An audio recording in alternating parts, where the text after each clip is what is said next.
Good evening and welcome to Health Smart. My name is Joanne Campbell and I'll be your host tonight.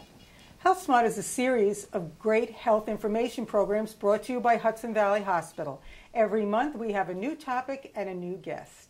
And my guest tonight is Dr. Charles Abate. Welcome, Dr. Abate. Thank you, Joanne. Dr. Abate is medical director of our new sleep center, which we're very excited about, and medical director of our pulmonary rehab program. That's right. And has a great practice in pulmonology. Why don't you tell us a little something about yourself, doctor?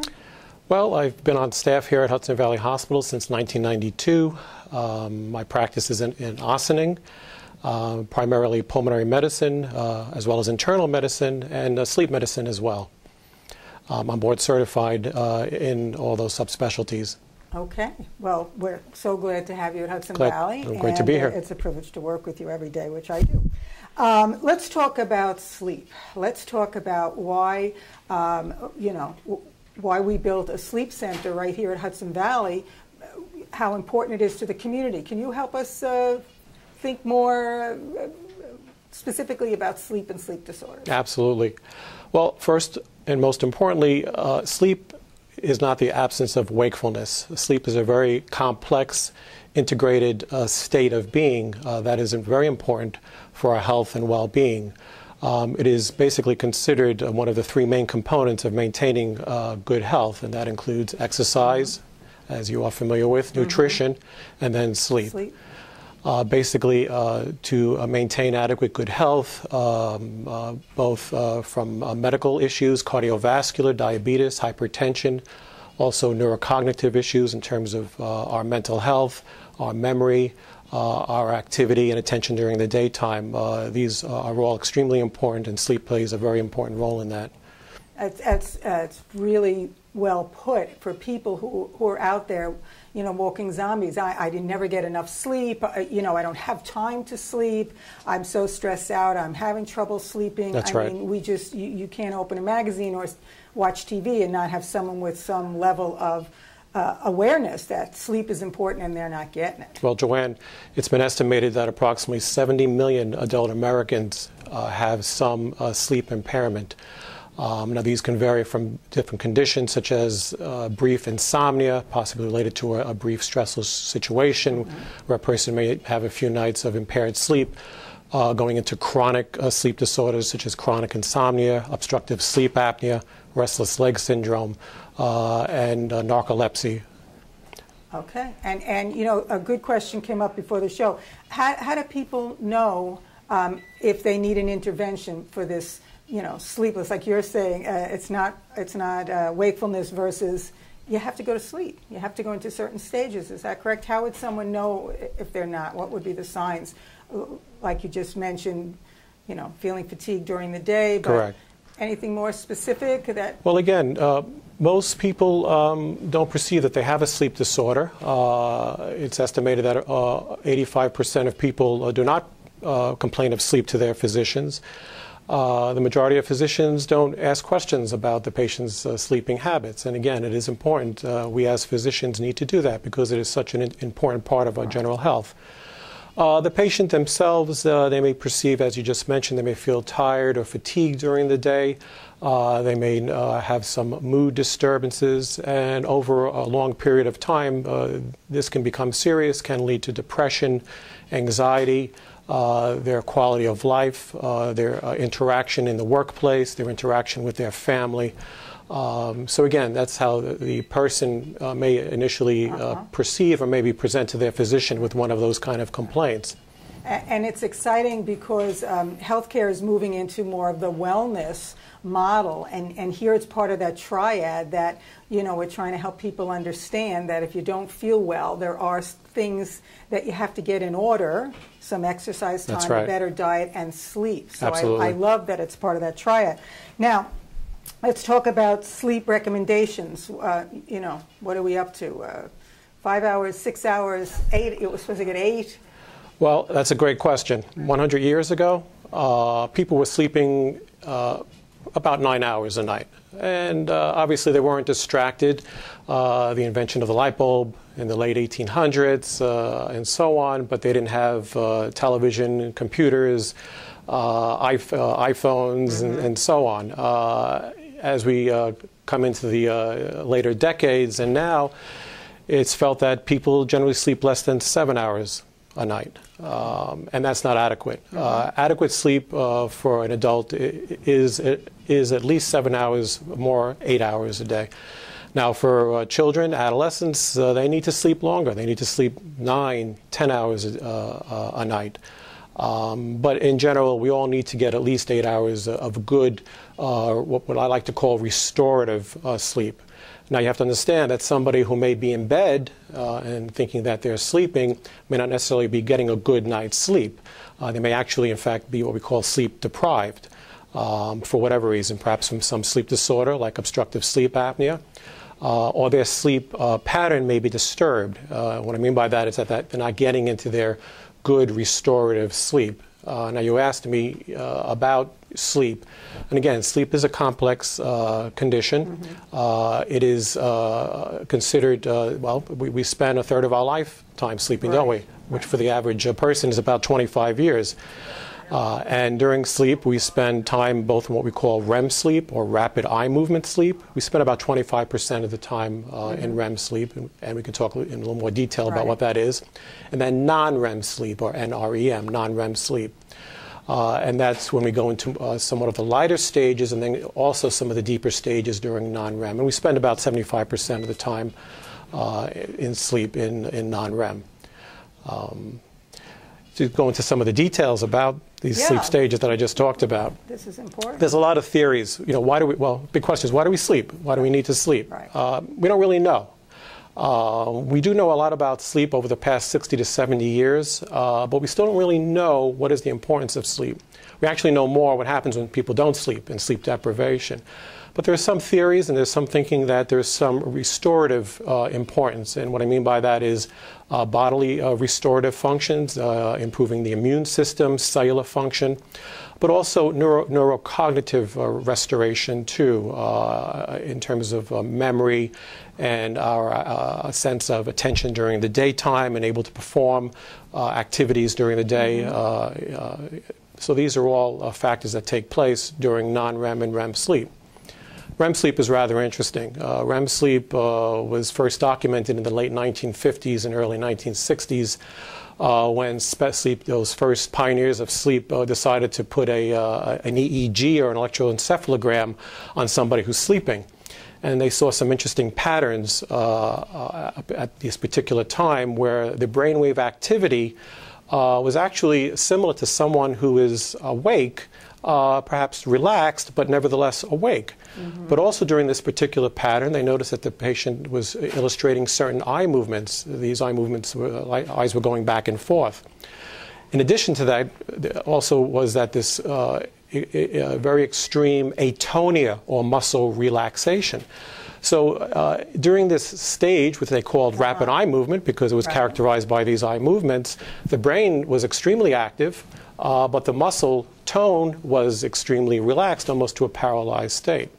And that's what we refer to as REM sleep. And non-REM, there is actually 3 stages of non-REM, stage 1, 2, and 3. Stages 1 and 2 are that lightest stage as we just get off to sleep in the beginning of the night. And then stage 3 are what we also refer to as slow wave sleep, because that's the kind of pattern that we see on the EEG. And that's considered more of the bodily restorative stage. For instance, there's a lot of hormone regulations that are occurring during stage 3 or slow wave sleep. There's actually surge and growth hormone. So children spend a lot of time in slow wave sleep. They need to for growth and adaptation. So again, just to reiterate that, you know, sleep is extremely complex and highly regulated. It involves multiple areas of the brain. There's a lot of neurotransmitters and chemicals that are involved in maintaining sleep. And at the same time, wakefulness during the daytime. It's so good for us to be able to tell that to the community because, you know, again, sleep is just a consideration now. you know, you watch your dog sleep half the day, your child takes 2 naps. Now, are naps, where do they come in? Can you piece together that 7 hours, or do you need a 7-hour so that you go through those cycles? You do really need that 7 or 8 hours, preferably at night. Now, some people can't sleep at night for various reasons. Maybe they work shifts or something of that nature. But in terms of naps, napping is okay. Short naps during the earlier part of the day. It's generally not recommended that people, especially when we talk about sleep hygiene, to not take naps, you know, later on in the, say, the late afternoon or early evening, because, again, that can disrupt the ability to sleep at night. You know, so the so-called power naps, you know, maybe in the early afternoon for 15 or 20 minutes are fine. But anything after that is probably not such a great idea, because that can lead to sleep disruption. Okay. So we really do need, you know, it's not so much cumulative. We need that 8 hours at night to get into all those, you know, important stages and that deep restorative sleep that we talked about. And we talked about circadian rhythms prior to this, where, you know, we are supposed to sleep when the lights go out. You know, we're not nocturnal animals, and so when you talk about sleep hygiene, why don't we talk a little bit about that? How do you create an environment for yourself to get this pattern going again? Right. I think the concept of sleep hygiene is important for everyone to think about in terms of, you know, to maintain good sleep habits. I like to use the mnemonic BED, or B-E-D, and it helps me remember the 3 main factors of sleep hygiene, B being behavior, E being environment, and D being diet. So some of the behavior things that should be considered is basically to go into the bedroom when you're ready to sleep. Okay, the bedroom is not a place for stimulation such as watching TV, eating, drinking, pets, etc., etc. You know, so those are more environmental issues. But again, getting back to the behavior issues is to minimize alcohol. Really shouldn't drink alcohol probably about 5 hours before you go to bed, because alcohol, even though people think, oh, it helps me get to sleep, it then can be very disruptive and disrupt the overall sleep architecture. Nicotine is disruptive to sleep. And just again, you know, getting into a regimen that we really, you know, should go to bed around the same time every night and wake up the same time every morning, and that really includes weekends. You know, that idea of catching up on the weekends is really not such a great idea. So those are some of the behavioral things that, you know, anybody can really take into consideration, you know, and get into a nice, relaxful state.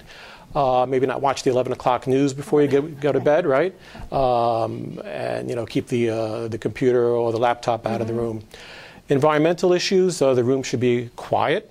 And if it's not quiet, perhaps using earplugs or one of these white noise devices. It should be totally dark, pitch black. Any light can be disruptive, even that light on the clock. So it's always a good idea to have the people, you know, just turn the clock around. And cool, temperature too is important. We sleep better in a cooler environment during, you know, sleep, especially as we get into that very deep sleep, like 2 or 3 o'clock in the morning. Our body temperature actually reduces, so that, you know, that it helps us, you know, it helps induce sleep. So those are some of the environmental factors. And then, you know, diet is important. We should avoid eating heavy meals just before we go to bed. A light snack is okay. It's generally felt, you know, again, to keep away from the caffeine, keep away from alcohol. Maybe a light carbohydrate snack before one goes to bed, because you don't want to go to bed hungry either, because that could be disruptive to sleep. And then exercise. Exercise is very helpful to sleep too, with the caveat is that we don't want to exercise, especially very strenuous exercise, you know, probably about 4 to 5 hours before we actually go to sleep. And why that is what does exercise do? It raises our body temperature, and as I just said, you know, we do better, you know, as our body temperature reduces. So exercise is very important. It does help sleep, but try not to exercise about 4 to 5 hours before you're ready for bed. I like it. B-E-D. Yeah, that's what helps me to remember those. That's great. I think it's going to help a lot of people become more aware. Okay, so let's talk about sleep disorders. You know. Right. What do people, people go to their physician and we identify different sleep disorders, and what do they look like? Well, the most common sleep disorder that we evaluate patients for here in our sleep lab is sleep apnea, more specifically obstructive sleep apnea. Now again, does a patient know that they have obstructive sleep apnea? Generally not. There is a very strong association with sleep apnea and snoring. So many times the spouse will bring the patient to the physician and say, my husband or spouse is snoring. It's so loud that it's disrupting my sleep, that I need to sleep in another room. And then they may say, well, gee, I also noticed that my spouse looks like they're choking or gasping or actually stop breathing, for a short period of time. The patient themselves will not realize this. They don't realize that they're having these episodes. But what they may realize, as we discussed earlier, they may feel tired, they may feel sleepy during the daytime, fatigued, they may have trouble maintaining attention, maybe in the workplace, or even falling asleep during, activities where you shouldn't be falling asleep, such as driving a car. And we'll talk about that in the complications of sleep apnea. So again, generally the patient may not be aware that they have a sleep disorder. The spouse or the family members will bring the patient to the physician. And hopefully the physician is in tune, that realizes that, yes, this patient may have a sleep disorder, such as obstructive sleep apnea, and then refer the patient to the sleep study, to the sleep lab to perform a sleep study. And so that's something like a pulmonary, you recognize it, like you're saying, by the snoring or the going on at night. How about, you mentioned restless leg syndrome and chronic insomnia, a couple of the other ones I'm sure that you see frequently. Joanne, there's numerous sleep disorders. One of our references as a sleep specialist is the International Classification of Sleep Disorders, which is revised every few years. And it has classified over 80 sleep disorders. But the most common is insomnia, obviously, and obstructive sleep apnea. Okay. And you mentioned restless leg syndrome. Now, we can talk very briefly about restless leg syndrome. Basically, restless leg syndrome is a condition where the patient feels this urge to move their legs when they get into bed. I'm going to use another mnemonic for restless leg syndrome, and that's urge, U-R-E-G. U meaning the urge to move their legs, or this creepy crawly sensation. R, it occurs at rest, so when they're usually in bed or at some level of inactivity. G, it is improved when they get up, when they get out of bed and start moving around. And E, it occurs generally in the evening. So again, the restless leg syndrome is more of a problem for patients. They have trouble getting off to sleep, right, because it becomes disruptive. Right. And there's a primary restless leg syndrome where we don't know what causes it. There may be a genetic predisposition. Even children can have it. And there's secondary, which means that there is some associated condition. For instance, in pregnancy, restless leg syndrome is rather prevalent. In other medical conditions such as diabetes, patients who have a renal condition. There's also an association with low iron levels with restless leg syndrome.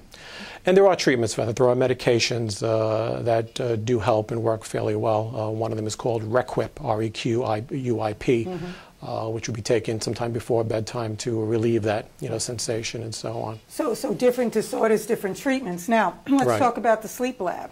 Now, now we know 70 million Americans having trouble sleeping, blah, blah, blah. How do we get to you, and what do we do here? Right. Well, sleep apnea itself is, as I said, a common disorder. It's estimated about 20 million people have obstructive sleep apnea. If the patient is suspected of having sleep apnea, they're referred by their physician to the sleep center. The patient comes to our sleep lab, usually in the early evening, and they'll meet with our registered sleep technologist. Now, these technologists go through a very extensive training and testing to become registered. Basically, what a sleep study entails is that we measure a number of different parameters. We measure EEG, which is the brainwave activity, and that tells us what stages of sleep the patient is in, REM, non-REM. We measure respiratory airflow, both in the nose and the mouth, because that tells us the patient is stopping breathing. We call that's an apnea. Okay. An apnea is total cessation of breathing. Or a hypopnea. What a hypopnea is, where the breathing becomes very shallow and there's an associated reduction in the patient's oxygen level. We measure heart rate, EKG, because during these episodes when a patient has an apnea, it's a very stressful period. The patient may be becoming aroused, there's an increase in heart rate, and so on. So we can see some pretty serious things happening during, during sleep in patients who have very severe obstructive sleep apnea. We measure movements of the chest and the abdomen because that tells us if the patient is attempting to breathe. Maybe there's no breathing occurring in the nose and the mouth, but they're still trying, they're still struggling. The brain is telling them, hey, you're not breathing, you got to breathe. We measure movement, so we know if the patient is in the supine position, because that's when most apneas occur, or are they on their side. We also measure movements of the legs, because that tells us the patient may have restless leg syndrome, or more specifically a condition called periodic leg movement syndrome. So we know the patient is hooked up to a lot of different monitors and electrodes. A lot of patients say, how am I going to sleep with that? But they do. We have really nice and comfortable rooms here. We do have a TV, although, again, I don't recommend people, watching TV before they go to bed, but we do.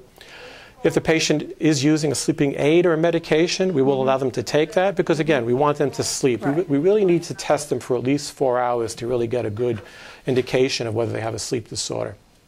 And then they go home the next morning. The test then is reviewed by the technician and scored because you realize we're getting hours and hours of information that has to be correlated. And then I will review the study and then send a report to the physician with recommendations about various forms of treatment.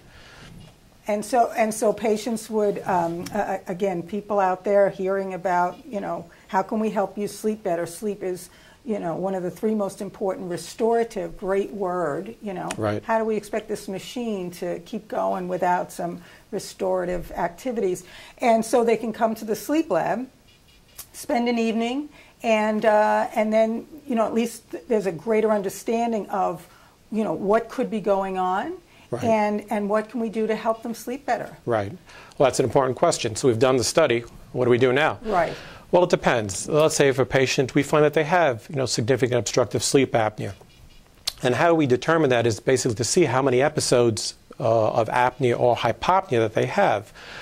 Generally, if they have from 5 to 15 episodes per hour, that's considered mild. From 15 to 30 episodes per hour is considered moderate, and greater than 30 is considered severe. And I'll review a study, and I'll see patients, they may have 50, 60, even 100 episodes per hour of sleep, extremely severe apnea. How do we treat it? Well, we can think of treatment in 2 ways, both medical treatment and surgical treatment. Now, there are certain medical recommendations that we make. Obviously, if the patient is overweight or obese, we always recommend diet, exercise, and weight reduction, which may help. It may not cure, but it may help. Also, if the patient's on medications that is disrupting their sleep, if they're on antihistamines and things of that nature. But the main treatment for sleep apnea is a treatment called c-pap. Now, c-pap stands for continuous positive airway pressure. And what c-pap is, it's a device, it's a mask, and here's an example of a nasal mask right here.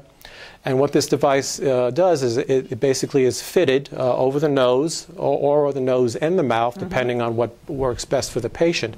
And then it's connected to a hose here that's connected to a box that delivers air, positive airway pressure. And the reason why that helps is that during sleep apnea, the airway, the tissues in the back of the throat, relax and actually collapse, and that results in the apnea, that the patient actually stops breathing. So what the c-pap does is it delivers pressure to keep the airway open and prevent that collapsing. And then, as I said, we bring the patient in for a second night, and we do what we call a c-pap titration study, where the technician then adjusts to see how much pressure the patient needs, maybe 5 centimeters of water pressure, maybe 10, et cetera, et cetera. And then we'll set the patient up for one of these devices, and that's what they'll go home and sleep with. And it's non-drug, it's air. Correct. It's non-invasive. There are, some minor complications. The patients may get a little sore on the nose. They may swallow a little air, and it's not, especially initially, it's not the most comfortable treatment. But, and the compliance is anywhere from 50% to 80% and so on. But we know that it works. Yeah, and it's a good answer. And it's a good answer. It's a good answer. There are some other modalities that can be offered to a patient. There are certain dental devices that can be placed that are fitted by a dentist who specializes in these procedures. To maintain the airway? Right, to keep the airway open, to advance the chin, to keep the tongue forward, again, to sort of open up, so those tissues, the tongue and the soft palate don't, collapse. Right. And then there are also some surgical procedures that can be performed by ear, nose, and throat specialists to, shrink some of the tissue in the soft palate, and again, with the goal of keeping the airway open. And we want to take a tour now of the sleep center and show the community That'd be great. Really, how beautiful it is and welcoming it is, because people need to come in, and take care of their sleep pattern. That's right. All righty, then that's what we'll do. Okay, so now let's take a tour of the sleep center, which is located in a quiet little corner of the hospital, and let's take a walk around. All righty, so I come in and I'm greeted. You're greeted by the sleep technician. This is the sleep technician's area where he or she stays to monitor the patient. The patient is in a room just off to the side here. The patient is brought into another area where the technician prepares the patient, places the electrodes, and makes the patient understand what the sleep study is all about and what will be tested during the night. Right, and a little relationship. I'm sure you want to, get a little rapport going. Oh, absolutely. Where you're going to, spend the night here. That's right. Okay. And I see we have a couple of computer displays. Well, these are monitors. We are a 4-bed center, so we can study 4 patients at any one time. The technician, again, works in this area and is continuously monitoring the patient. The patient is also being monitored by a video, so the technician can actually see the patient. If the patient has any difficulties or problems or need to use the bathroom, for instance, they can easily contact the technician, and the technician will help them and assist them. Okay, very good. And now let's take a look at one of the rooms, and I see they have private baths, which is they have a private baths. They have television. Nice little suite. Right. We want to make it as comfortable as possible. Again, we want the patient to sleep, and make this as comfortable an environment as possible. I like to think that this is close to a 4-star hotel. The beds are comfortable. The temperature is regulated. Off to the side there at the nightstand, that is actually a c-pap machine. So this would be used during the c-pap titration study. And the other machine, the other little central that's the connector that connects all of the electrodes, the leads right. for That's the correct. EEG and the EKG and things like that. That's right. Okay. And if the patient needs to go to the bathroom, they can be disconnected directly from that. The technician will help them, and they can use the bathroom if they need. And get up and go, and there's plenty of leads. So people come in here and they sleep. I think it's very important for us to let the public know you're going to come in and you're going to sleep. Right. So right. Give it a shot. We want you to sleep. We want you to sleep. So give it a shot and come in. Don't think of the technology. Think of the answers, and that restorative sleep is the goal for everyone. That's right. I think it's great. I think it's really wonderful. Well, thank you so much for your time and your expertise, Dr. Abate. I was happy to be here. You're a great guest, and again, the community should know we have this great resource here at Hudson Valley. That's it for this show. We'll see you next month with a new topic and a new guest on Health Smart. Good night now.